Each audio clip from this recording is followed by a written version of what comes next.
Vladimir Putin hari ini mengumumkan rencana Rusia untuk melanjutkan perang melawan Ukraina selama 2 tahun lagi, guna sepenuhnya merebut Donbas dan semua yang bisa mereka dapatkan sebagai tambahan. Kantor berita Bloomberg mengutip sumber-sumber yang dekat dengan Kremlin menyatakan bahwa tentara Rusia sedang bersiap untuk kampanye ofensif baru, sementara Ukraina mengantisipasi dimulainya kembali serangan Rusia pada bulan April dan Mei di kota-kota Slavyansk dan Kramatorsk. Oleh karena itu, strategi Ukraina saat ini adalah membunuh atau melukai sebanyak mungkin tentara Rusia, lebih banyak daripada yang bisa direkrut Moskwa sebagai pengganti, secara bertahap melemahkan kemampuan mereka untuk mempertahankan serangan. Pada saat yang sama, Kremlin menyatakan bahwa Presiden Ukraina Volodymyr Zelensky sebaiknya segera mengambil keputusan agar pasukan Ukraina meninggalkan wilayah Donbas, meskipun tentu saja tidak ada yang berniat melakukan hal itu. Dan di tengah situasi ini muncul kabar yang mengkhawatirkan. Namun pada saat yang sama juga memberikan harapan. Uni Eropa mulai menyusun pedoman tentang pertahanan bersama jika terjadi serangan terhadap salah satu anggota Uni. Pada dasarnya Uni Eropa mulai mengembangkan mekanisme untuk merespons serangan dari Rusia, karena Donald Trump mengancam akan menarik Amerika Serikat keluar dari NATO dan kini tidak banyak harapan lagi pada aliansi tersebut. Nama saya Alexei Peci, mari kita bahas topik ini bersama-sama. Namun sebelum kita mulai episode ini, seperti biasa saya mohon dukungan Anda untuk channel YouTube ini, melalui donasi atau langganan sponsor lewat tautan dan informasi yang ada di deskripsi video ini. Saya akan sangat berterima kasih atas dukungan apapun dari Anda, dan Anda bisa melakukannya di akhir episode ini, jika menurut Anda episode ini menarik dan bermanfaat untuk Anda. Selain itu, silahkan berlangganan kanal Telegram saya, Peci News. Tautannya ada di deskripsi video ini. Jadi, seperti yang ditulis oleh Bloomberg, tentara Rusia sedang bersiap untuk melakukan serangan baru di Ukraina di tengah terhentinya negosiasi damai. Menurut salah satu narasumber agensi yang dekat dengan Kremlin, perang bisa berlangsung hingga 1,5 tahun lagi jika tidak ada terobosan dalam negosiasi damai. Dan terobosan pun belum terlihat sama sekali. Vladimir Putin terus menuntut penyerahan penuh wilayah Donbas oleh Ukraina, sementara Volodymyr Zelensky menolak untuk memberikan konsesi wilayah, dengan menegaskan bahwa skenario seperti itu akan menyebabkan agresi Rusia terulang di masa depan. Amerika Serikat memberitahu sekutunya minggu lalu bahwa mereka masih berharap entah bagaimana caranya bisa membuat Moskow dan Kiev duduk di meja perundingan, meskipun posisi kedua pihak masih sangat berjauhan. Sementara itu, proses negosiasi sendiri benar-benar terhenti. Di Washington juga menegaskan bahwa pelonggaran sanksi terhadap Rusia yang memungkinkan Putin mendapatkan keuntungan dari krisis energi seputar Iran bersifat sementara.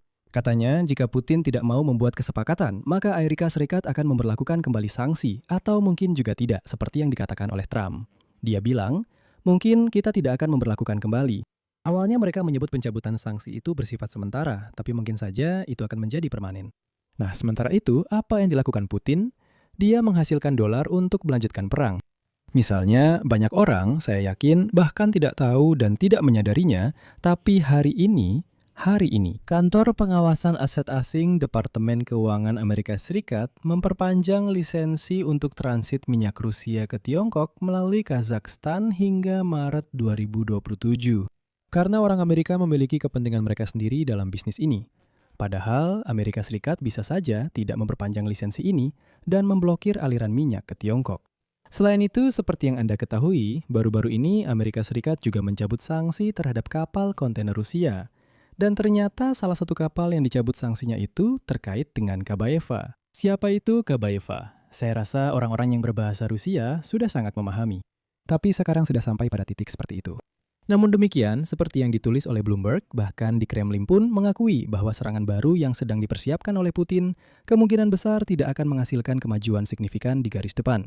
Tentara Rusia tidak mampu menembus tembok drone yang dibangun oleh Angkatan Bersenjata Ukraina, menghancurkan hingga 90% pasukan penyerang bahkan sebelum mereka mencapai garis depan.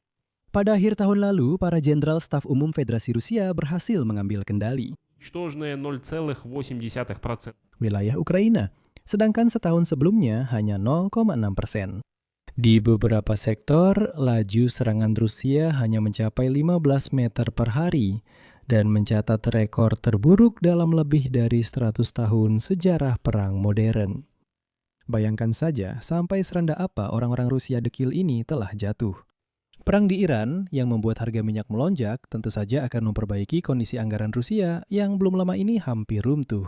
Keberuntungan ekonomi akan memungkinkan Kremlin menambah jumlah tentara kontrak, memperkuat pasukan, dan meningkatkan pengeluaran militer.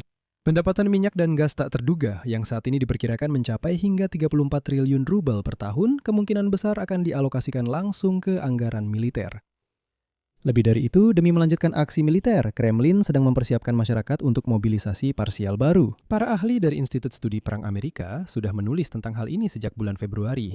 Menurut institut tersebut, penciptaan kondisi informasi untuk memaksa warga bergabung ke garis depan ditunjukkan dengan meningkatnya pemblokiran internet, serta pengesahan undang-undang pada akhir tahun lalu yang memungkinkan Kementerian Pertahanan Federasi Rusia mengerahkan cadangan mobilisasi sebanyak 2 juta orang. Meskipun pihak berwenang menyatakan bahwa para reservis hanya akan dikirim untuk menjaga objek-objek vital, undang-undang tersebut juga mencantumkan kemungkinan mereka digunakan di luar wilayah Rusia. Selain itu, mulai November 2025, saya ingatkan, undang-undang di Federasi Rusia akan memberlakukan wajib militer sepanjang tahun, dan pada bulan Desember, Putin menandatangani undang-undang tentang pelatihan bagi para reservis. Sementara itu, Kremlin menyatakan bahwa Presiden Ukraina Volodymyr Zelensky sebaiknya hari ini juga mengambil keputusan agar pasukan Ukraina secara sukarela meninggalkan wilayah Donbas. Begitu saja, pergi dan meninggalkannya. Omong kosong seperti itu diucapkan hari ini oleh juru bicara Kremlin yang botak, Dmitry Peskov. Dan dia menambahkan bahwa negosiasi damai antara Federasi Rusia dan Ukraina saat ini sedang ditunda karena Amerika Serikat sedang sibuk dengan perang melawan Iran. Saya ingatkan pada tanggal 31 Maret, Volodymyr Zelensky mengumumkan bahwa Kremlin telah mengajukan ultimatum. Jika angkatan bersenjata Ukraina tidak meninggalkan Donbas dalam 2 bulan, wilayah tersebut akan diduduki, dan syarat-syarat perdamaian akan menjadi lebih keras. Pada saat yang sama, Zelensky menekankan bahwa Rusia tidak mampu melaksanakan skenario militer. Nah, 2 bulan ini terdengar lucu karena saya ingatkan orang Rusia sudah mencoba merebut seluruh Donbas sejak 2014 tapi belum berhasil juga. Tiba-tiba sekarang mereka bilang 2 bulan pasti bisa direbut. Sekitar 20% wilayah Donetsk masih berada di bawah kendali Ukraina, yaitu wilayah yang disebut sebagai Sabuk Benteng. Itu adalah aglomerasi Kramatorsk-Slaviansk. Zelensky telah berulang kali mengatakan bahwa tidak akan ada kompromi di sini, karena jika tidak, Rusia akan mendapatkan pijakan untuk serangan baru. Dalam situasi ini, diktator botak dan bau Vladimir Putin memerintahkan tentara untuk mempersiapkan serangan baru di Ukraina pada bulan April-Mei.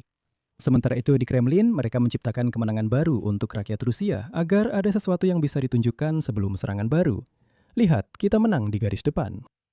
Tentu saja, tidak ada yang memberitahu mereka bahwa dalam lebih dari 100 tahun mereka memecahkan rekor terburuk dalam kemajuan di garis depan, tapi tetap saja. Hari ini, Kementerian Pertahanan Federasi Rusia menyatakan bahwa tentara liar Rusia sepenuhnya telah merebut apa yang disebut Republik Rakyat Luhansk, yaitu wilayah Luhansk di Ukraina. Tapi tahukah Anda apa yang paling lucu dari berita ini? Yaitu bahwa tentang perebutan penuh wilayah Luhansk di Ukraina, para tentara Rusia sudah melaporkannya secara langsung kepada Vladimir Putin pada Juli 2022. Secara khusus, hal ini disampaikan oleh Menteri Pertahanan saat itu, Sergei Shoigu. Lalu, 3 tahun kemudian, pada 30 Juni 2025, tentang perebutan penuh Republik Rakyat Luhansk diumumkan oleh yang disebut sebagai pemimpinnya, Leonid Pasechnik. Hampir setahun lagi berlalu, dan hari ini, untuk ketiga kalinya, rakyat Rusia diberitahu bahwa sekarang mereka benar-benar telah menguasai seluruh wilayah Luhansk. Nah, itu kira-kira seperti ketika Kupiansk di wilayah Kharkiv direbut tahun lalu. Ternyata, mereka tidak berhasil merebutnya. Pada saat yang sama, di Eropa, ancaman dari Rusia mulai dianggap lebih serius, dan Donald Trump juga berperan dalam hal ini. Uni Eropa mulai menyusun pedoman untuk penerapan pasal 42 ayat 7 dari Perjanjian Pertahanan Bersama jika terjadi serangan terhadap anggota Uni Eropa. Dinas Aksi Luar Negeri Eropa berencana untuk menjelaskan mekanisme dan sumber daya apa yang akan digunakan jika salah satu negara Uni Eropa memutuskan untuk mengaktifkan pasal pertahanan bersama tersebut. Jika Anda belum tahu, Uni Eropa juga memiliki pasal seperti itu. Dan di tengah ancaman dari Rusia terhadap negara-negara Baltik, pasal ini menjadi sangat relevan. Minat terhadap mekanisme bantuan timbal balik ini kembali meningkat setelah serangan langsung drone Iran ke Siprus, di mana terdapat pangkalan militer Inggris. Kejadian ini menimbulkan pertanyaan di kalangan diplomat Eropa tentang bagaimana sebenarnya pasal 42 ayat 7 itu bekerja dalam praktiknya. Nah, misalnya, Siprus adalah anggota Uni Eropa, tetapi bukan anggota NATO. Dan juga, ketika Donald Trump ada di NATO, ya tidak bisa berharap banyak akan bantuan. Perlu saya catat, pasal dalam piagam Uni Eropa ini mewajibkan negara-negara UE untuk memberikan bantuan kepada negara anggota yang berada di bawah ancaman. Namun, saya akan membahasnya lebih detail di episode berikutnya, jadi untuk saat ini, saya akhiri dulu sampai di sini. Silakan berlangganan saluran ini, tekan tombol suka, dan tulis komentar apa saja di bawah episode ini agar semakin banyak penonton yang bisa melihatnya. Dan jika Anda ingin mendukung proyek ini secara finansial dan membantu operasional saluran YouTube kami, saya akan sangat berterima kasih. Anda bisa melakukannya melalui tautan dan detail pembayaran yang ada di deskripsi video ini. Di sana tertulis, dukung saluran Alexei Peci. Silakan pilih cara yang paling nyaman untuk Anda. Saya akan sangat berterima kasih atas dukungan Anda. Dan jangan lupa untuk berlangganan saluran Telegram saya Peci News. Tautannya juga ada di deskripsi video ini. Itu saja, jaga diri Anda, sampai jumpa semuanya.